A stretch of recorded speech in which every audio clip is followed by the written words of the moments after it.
A clear software comparison starts now. An AI voice will continue the walkthrough.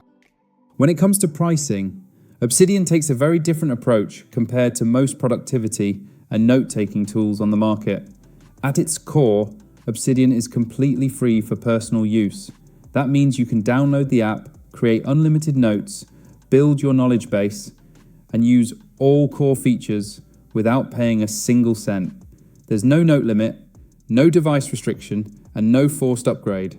This alone makes Obsidian extremely attractive for students, solo creators, and knowledge workers who want full ownership of their data without recurring costs. However, Obsidian monetizes through optional add-ons and commercial licensing. If you're using Obsidian for work or business purposes, the commercial license starts at around $8 per user per month. This gives companies legal permission to use Obsidian internally while keeping the same feature set as the free version. Then there are optional paid services. Obsidian Sync costs about $10 per month and allows seamless end-to-end encrypted syncing across devices. Obsidian Publish is another add-on priced at roughly $8 per month, letting you publish notes as a website or digital garden. These are optional, not required, which keeps the base product accessible. Feature-wise, Obsidian is built around local-first markdown notes. Everything lives on your device, not on a proprietary cloud. You get bidirectional linking, powerful backlinks, graph view visualization, and a plugin ecosystem that can transform Obsidian into almost anything. Task Manager, Research Hub, Daily Journal, or even a lightweight CRM. Community plugins add features like calendar integration, spaced repetition, Kanban boards, and AI connectors.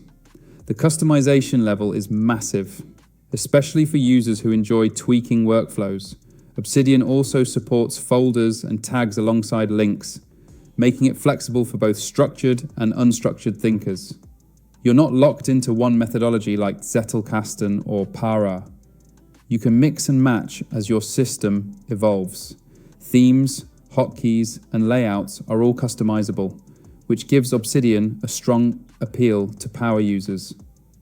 That said, Obsidian isn't perfect. One major drawback is the learning curve. New users can feel overwhelmed by Markdown syntax, plugins, and the sheer number of configuration options. Out of the box, Obsidian can feel bare bones compared to polished all-in-one apps. Sync is not included for free, which can be a downside if you expect seamless multi-device access without extra cost. Collaboration is also limited, as Obsidian is primarily designed for individual knowledge management rather than real-time team collaboration. In summary, Obsidian's biggest strengths are ownership, flexibility, and cost efficiency. Its biggest weaknesses are onboarding complexity and limited native collaboration. If you value control and customization over convenience, Obsidian delivers exceptional value for its price, especially considering how much you can do without paying anything at all. Rome Research takes a very different stance on pricing, and it's one of the most debated aspects of the platform.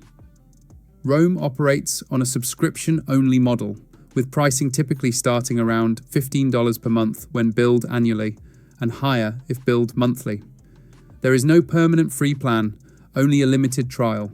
This immediately positions Rome as a premium product aimed at serious thinkers, researchers, and professionals who are willing to pay for a specific way of working. For some users, this upfront cost acts as a filter, ensuring the platform attracts people who are committed to deep thinking rather than casual note-taking. What you're paying for with Rome Research is its block-based, networked thinking system. Every paragraph is a block, and every block can be referenced anywhere else.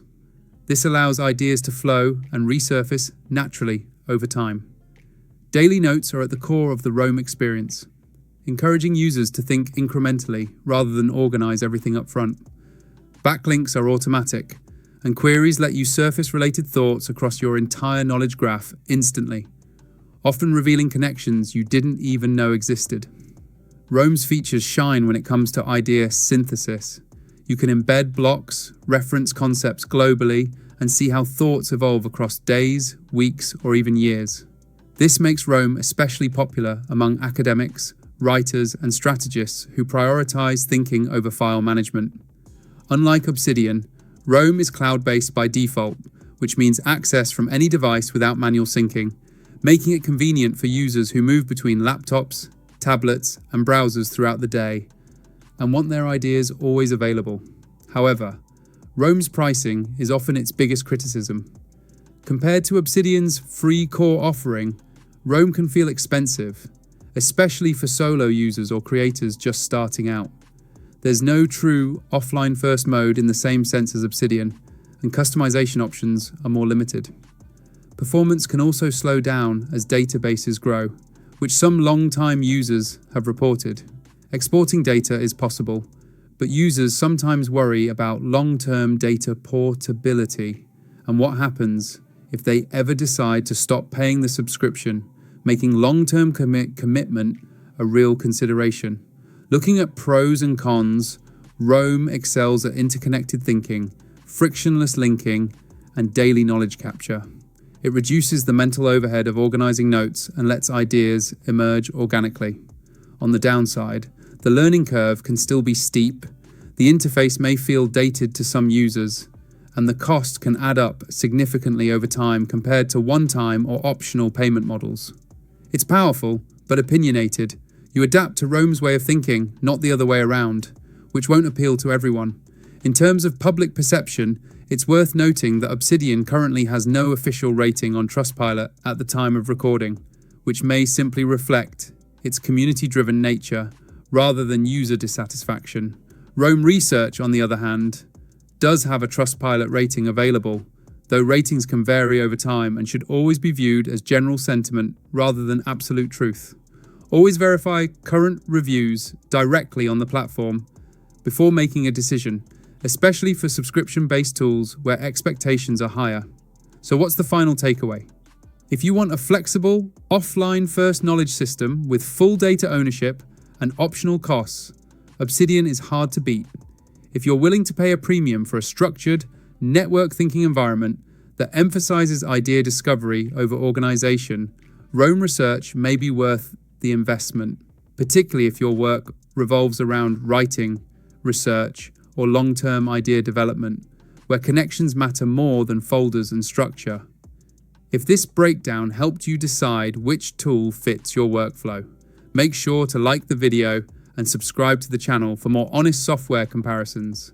Click the link below to access the software, explore the pricing in detail, test the workflows firsthand, and decide which system truly supports the way you think, learn, and create every single day.